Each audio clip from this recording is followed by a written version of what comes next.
Good evening. This is Josh, the Junior Weather Nut. Today is Thursday, October 21st, 2010. It is approximately 9 p.m. Central Standard Time. This is our tropical update for the evening, or the day, rather. We're going to be talking about Tropical Storm Richard, as it has formed today. This morning, actually, it formed. And also, the rest of the Atlantic all of a sudden is just coming to life. Storms are firing up. And this time last week, it was very quiet, actually. Paula was out there, but that's the only thing that was going on. There was just one big system, and that was it. First of all, I want to take a look at a view of the National Hurricane Center's view of the Atlantic. Here's Tropical Storm Richard. We'll get looking at that in a moment. Quite a potent thunderstorm activity of a wave over here. Only has a 10% chance to develop in the next 48 hours. Today, this really has a well-defined circulation, more or less, right in here. It was better looking earlier in the day, but it still looks like that now.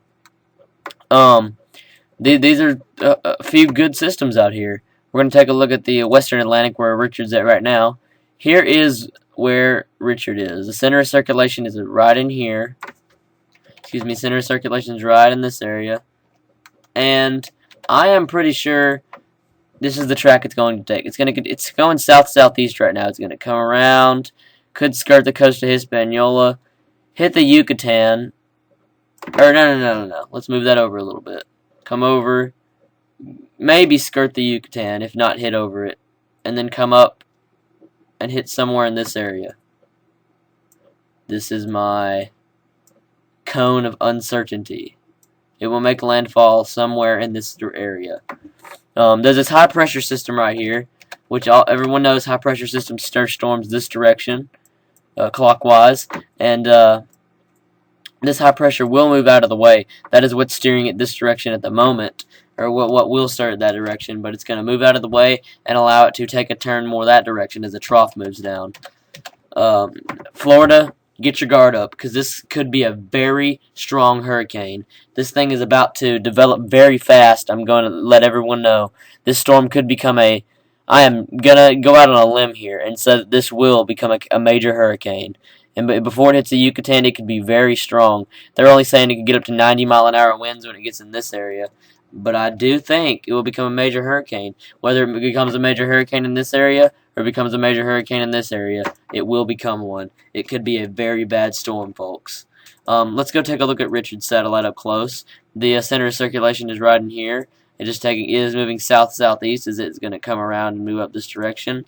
Let's take a look at the storm track. It has 40-mile-per-hour winds of 7 p.m. Central Standard Time. It's moving south-southeast at 2 miles an hour, not moving very quickly. The pressure's at 1,005 millibars. It's slowly strengthening as it moves down this direction. It's not very strengthening very fast at the moment, but it will turn out to be a bigger storm. Here's their projected path and the wind speeds where they think it's going to go. Like I said, go on the coast of Hispaniola. Go to the far right of this track, and then take a turn this direction. This is where it is going to go. Everyone along from the Florida Panhandle all the way down the west coast, you need to keep your guard up. Also the east coast, after this goes across Florida, it's going to pull a, which one was it? What storm was that? The storm that came up and was in this area and kind of died out, and they didn't call it a storm anymore when it looked even more organized in this area, and it came up and slammed the east coast. That's what's going to happen with this system, except it will come up and probably be a tropical storm when it hits in the east coast. But that's very far out to tell at the moment. As you can see, it's going to be Tuesday before the storm reaches this area. But regardless of that, we still predict the storms. Here are the tropical storm advisories. There's a tropical storm watch for this area, meaning in the next 48 hours there will more than likely be tropical storm force winds affecting that area. That is correct. I also think a hurricane watch or warning will be issued later on for this area. Let's go on and look at the East Atlantic. This area of storms today doesn't look very strong an area of storms, but it's got a circulation. And it developed very quickly, actually. This storm over here also only has a 10% chance to develop. And when they say those percentages, that's in the next 48 hours, by the way.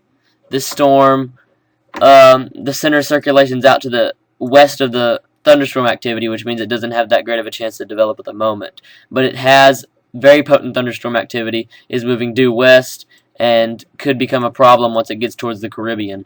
Also, this system could as well. There's also a thunderstorm right here, but these storms, they're just firing up one by one already all of a sudden. The Atlantic is coming to life. But that's pretty much it for the tropical update. We just wanted to give you a heads up on that. As Richard gets stronger, we will let you know what's going on with it and the rest of the Atlantic. You can go online to firsthandweather.com and visit us. YouTube.com/OneWeatherNut. On First Hand Weather, you can visit us and all our other bloggers. Our president and CEO of First Hand Weather, Matthew Holliday. Also, there's other bloggers as well. But you can visit our blog titled Weather Nut Talk on firsthandweather.com/weathernut, and on the main page of First Hand Weather, there's also a link in the sidebar. On YouTube, please subscribe, comment, and rate our videos, and I hope everyone has an excellent evening.